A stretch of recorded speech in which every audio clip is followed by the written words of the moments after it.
그때 예수님께서 군중에게 말씀하셨다.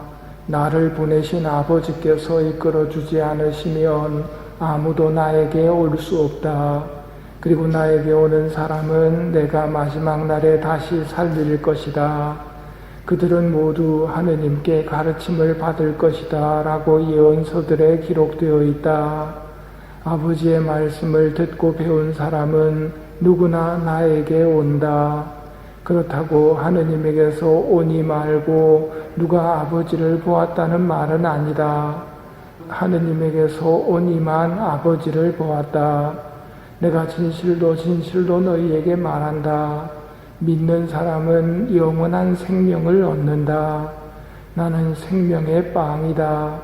너희 조상들은 광야에서 만나를 먹고도 죽었다.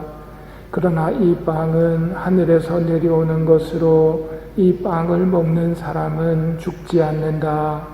나는 하늘에서 내려온 살아있는 빵이다. 누구든지 이 빵을 먹으면 영원히 살 것이다. 내가 줄 빵은 세상에 생명을 주는 나의 살이다. 오늘 독서의 배경을 좀 보면 식사 배급 때문에 사도들이 이렇게 결정을 합니다. 성령과 지혜가 충만한 사람 7명을 찾아서 이거는 그들에게 맡기고 우리는 기도와 말씀에만 전념하겠습니다. 그렇게 뽑힌 7명의 명단이 나오는데 제일 먼저 스테파노가 나오고 그 다음에 필리포스가 나옵니다.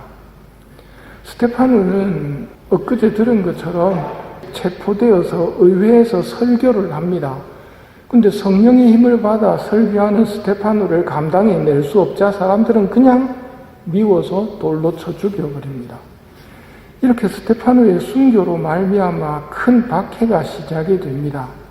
그래서 사도들을 제외하고는 모두 다 뿔뿔이 흩어지는데 필리포스 부제가 오늘 어디로 가느냐면 주님의 천사가 나타나서 외딴 길을 가르쳐 줍니다.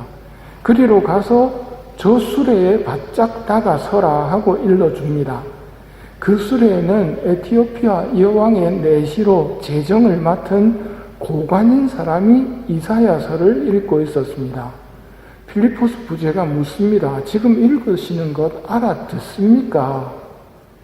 누가 나를 이끌어주지 않으면 내가 어떻게 알아들을 수 있겠습니까? 하고 대답하고 필리포스에게 자기 곁으로 올라와 앉으라고 청합니다. 필리포스 부제는 성경을 풀이해 줍니다.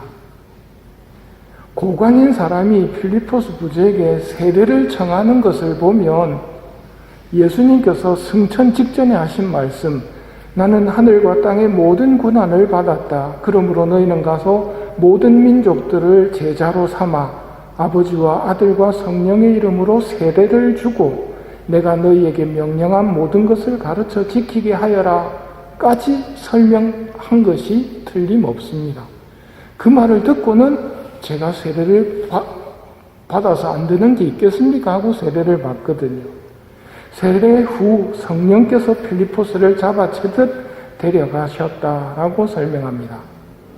이렇게 에티오피아에 복음화의 씨앗이 뿌려짐을 보게 됩니다.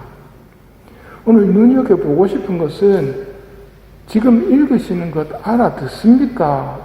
했을 때 누가 나를 이끌어주지 않으면 내가 어떻게 알아들을 수 있겠습니까? 하는 대화입니다. 가톨릭은 성경의 자유 해석은 안 된다고 가르칩니다. 우리는 예수님의 성경풀이를 믿는 사람들이지 내 마음대로 해석해서는 안 된다고 가르칩니다. 반면 개신교는 성경은 누구나 자유롭게 읽고 해석할 수 있다고 하면서 프로테스트한 사람들, 즉 이의를 제기하고 항의하면서 분열된 사람들이 개신교입니다. 누구 말이 맞는가? 마틴 루터는 성경 자유 해석을 주장했지만 지금 개신교는 성경 공부해야 된다고 이야기합니다. 자유 해석을 하면 되는데 왜 성경 공부를 해야 된다고 할까요? 스스로도 성경 자유 해석이 틀렸다는 인정입니다. 그러나 지금도 개신교는 성경 해석의 권한이 사도로부터 이어오는 가톨릭 교회에 있음을 거부하고 가톨릭의 가르침도 거부합니다.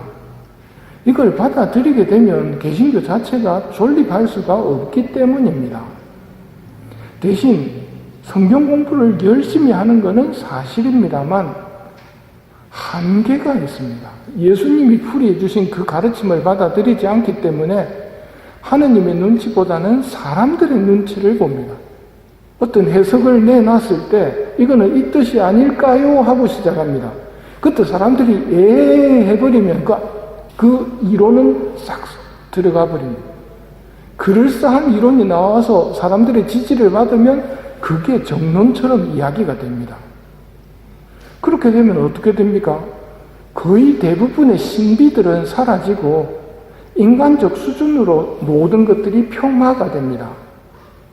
요즘 우리가 듣고 있는 생명의 빵에 대한 예수님의 가르침은 분명합니다.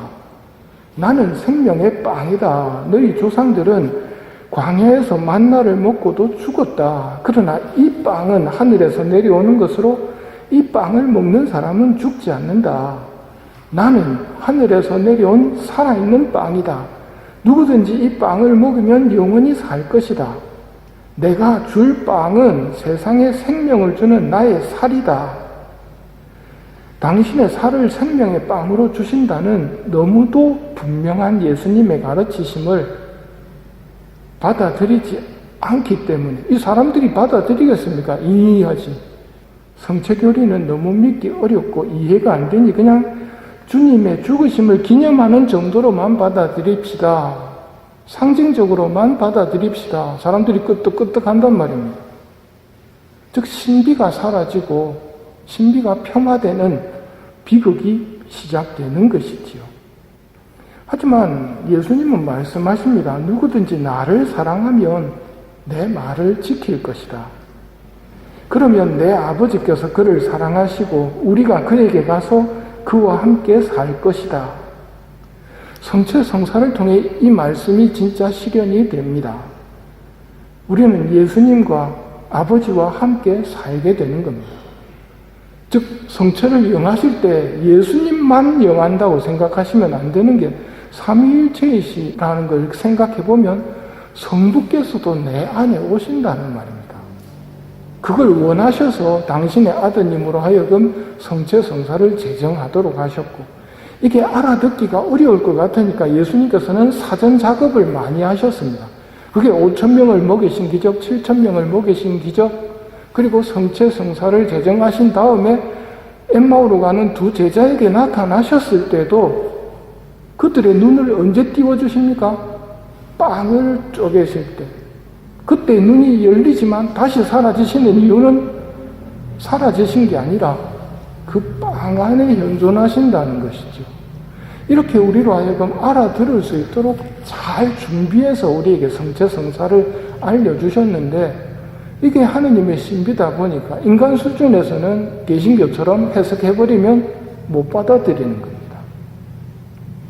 오늘 필리포스 부제와의 이야기를 잘 새겨봅시다. 누가 이끌어줘야지 누가 알 수 있겠냐고. 읽고 지 맘대로 해석해버릴 수 있지만 이 고관은 그러지 않습니다. 이런 겸손이 진리를 만나게 해주는 겸손입니다. 교만하게 내가 읽을 줄 안다, 히브리어, 히라보 다 할 줄 안다, 이런 식으로 나와서 읽고 해석해버리면, 자기 마음대로 해석해버리면 신비로부터 떠나고 하느님의 가르침으로부터 떠난다는 말입니다. 하느님의 가르침은 분명합니다. 너무 분명하니까, 하지만 그게 하느님의 사랑을 자기 머리로 이해할 수 없으니까 설마 하고 인간들이 받아들일 수 있는 수준으로 깎아버리는 것이죠. 그래서는 안 됩니다. 오늘 우리가 들은 필리포스 이야기와 성경 해석의 가르침을 기억합시다. 또 성체 성사를 통해서 아버지와도 함께 살게 된다는 것에 대한 깨달음과 믿음을 청하며 이 미사를 봉헌하도록 합시다.